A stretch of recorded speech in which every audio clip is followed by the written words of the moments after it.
তীব্র গরমে নগরীতে মানুষদের যাচ্ছে তাই অবস্থা। তাই আজ জানবো যারা ঘন্টার পর ঘন্টা দাঁড়িয়ে থাকছেন তাদের এই গরমে কি অবস্থা হচ্ছে।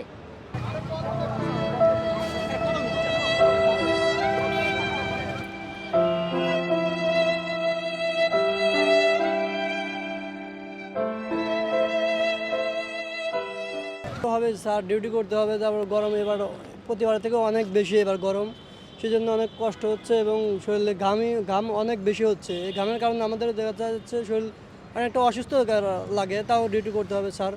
তারপরেও প্রতিবার থেকে অনেকবার এবার গরম একটু বেশি, যাতে আমাদের যারা বাইরে কাজ করে তাদের অনেকটাই পরিশ্রম বেশি হয় এবং খাটনি বেশি হয়। আপনাদের কিরকম লাগতেছে এই গরমের ভিতরে? গরমে আসলে তো গরমে তো ঠান্ডার তো কিছু নাই, এখানে রোদ অনেক। বাইরে কতক্ষণ দাঁড়িয়ে থাকতে হচ্ছে আপনাদের কাজ করতে? বাইরে বেশি সময় থাকা যায় না রোদের কারণে, প্রচন্ড গরম তো বাইরে থাকা যায় না, ভিতরেও বেশি একটা থাকা যায় না।